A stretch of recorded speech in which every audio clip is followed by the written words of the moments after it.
See the whole protect trans kids in the new Spider-Verse trailer. It wasn't like this, and it said protect trans kids. It's a little thing over a door, but it's there. I get it. Yeah, I saw it. Look, man, you're not protecting anybody when you're cutting their fucking tits off. I'm sorry, but how are you protecting somebody when you're castrating them, whether it's physically or chemically? It's one of the dumbest freaking sayings I've ever heard anybody, any movement do.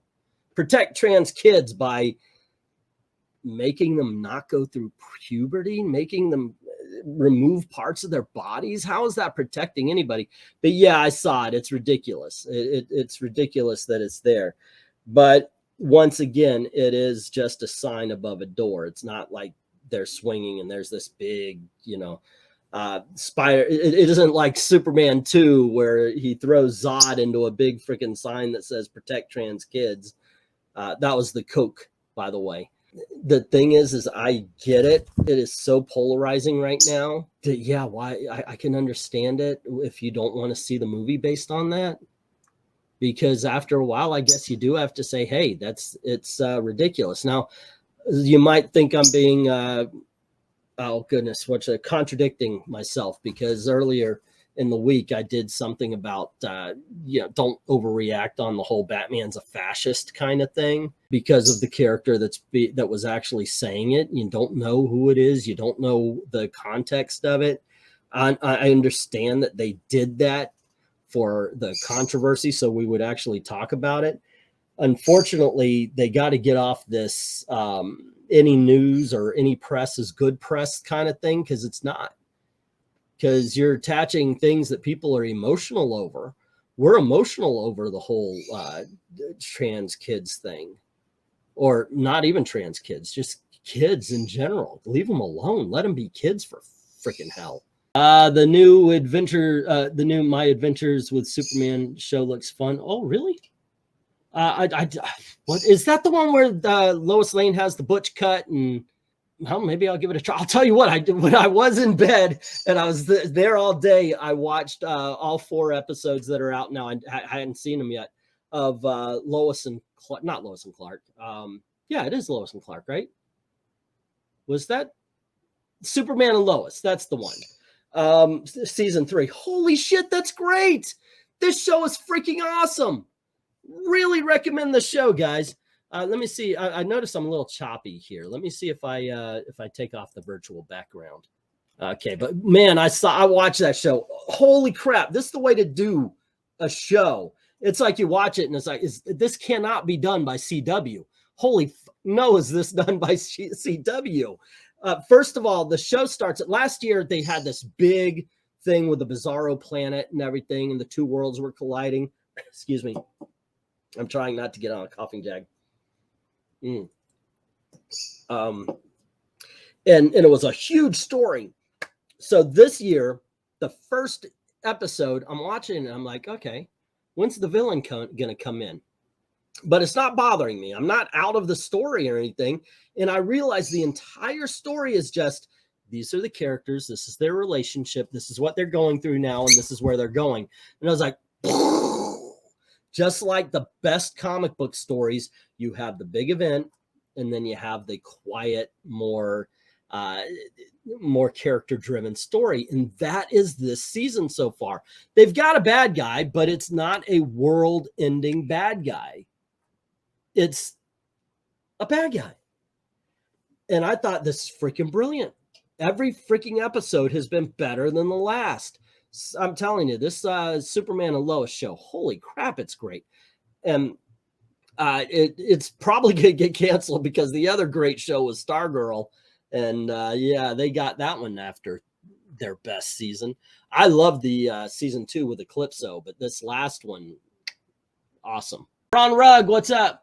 Can't we just live how we want as long as no one else is hurt by it? That's how I thought we used to do it. Actually, that's how I know we used to do it. You live your life, I live mine. So long as, your rights don't impede mine, we're okay. That's the way it is. The Lois change is dumb, but I'm curious how Quaid does Superman more. I'll go check it out. Yeah. They showed a mini teaser the other day. Superman and Lois is solid. Yes, it is. It's such a great show. And by contrast, I also watched the first 3 episodes of Gotham Knight, and oh my God. It's like we can't put out a good show if we don't have a shitty one too. That show sucked. That is such a waste of a character. The Gotham Knights reminds me of 1990s, how they were afraid, like, oh, we're going to do this comic book property, but it's not going to look like a comic book. And that's how Gotham Knights looks. Like they're embarrassed that it's actually a Batman story, that it deals with Batman characters. The only person in costume is a what do you call him? Night of Owls, Talon.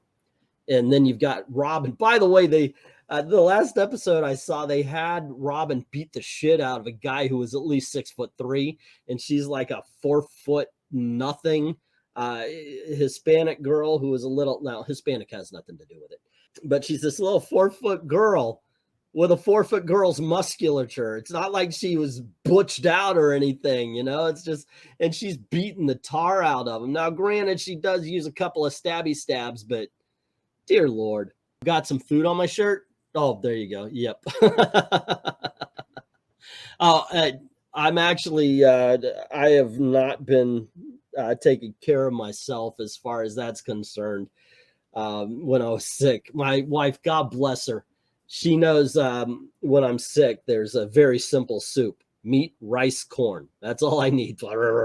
And yeah, that was like, oh shit. And of course, I was just like, I don't care. Yeah.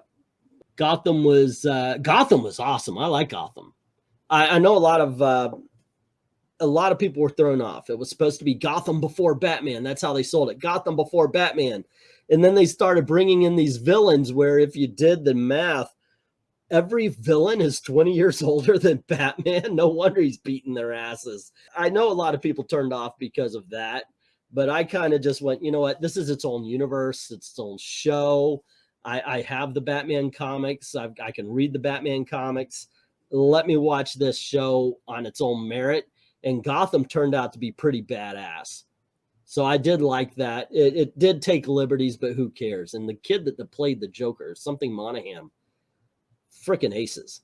But I got to tell you, right away, one of the best Penguins and definitely the best Riddler I've seen. And that does include the Batman movie. I think the Riddler in Gotham is probably the most comic book accurate we got since the Batman animated series in the 90s. What is your review on Titans? Dude, if I saw past season 2, I would be able to tell you a little bit more. And it's not because I was like, oh, this sucks and I'm never going to watch it again. It's just I haven't watched it. And there are some shows that I haven't. I watched season 1 and I thought it wasn't horrible. It wasn't good. It wasn't bad. It was the comic book TV show equivalent of a rice cake. That was my take on season 1. I was hoping it would be as bad as everybody wanted it to be, but no, it was just air. It was the flavor of air. And that was it. But I watched season 2. I thought it was a bit better and it got me encouraged. But when season 3 came around, I figured, I'll watch it when I could stream it all.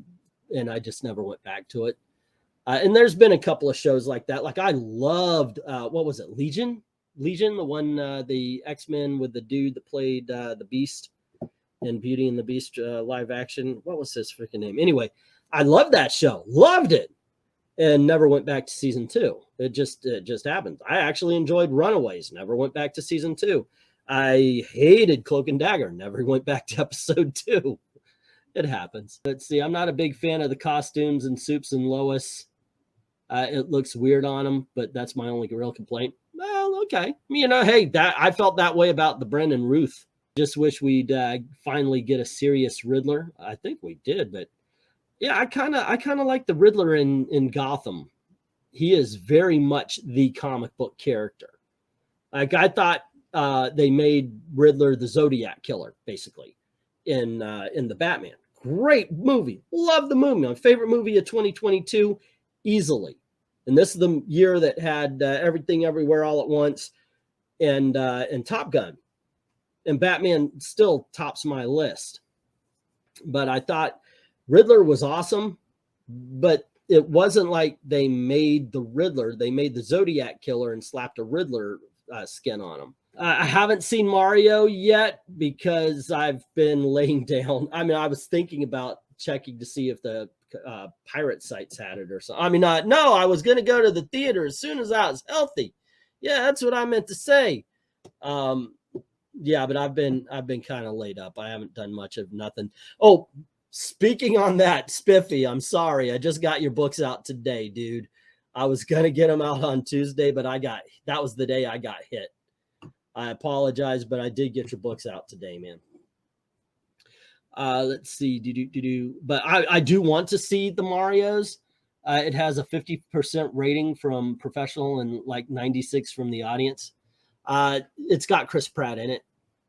I think Chris Pratt is going to see those freaking numbers for the rest of his life because he said he was a Christian. Oh, but that never happened. Yeah, it does. You know, it does. And yeah, I don't think they're going to rank a Chris Pratt movie well forever and a day. Amen. Amen. You know, that's just the way it is.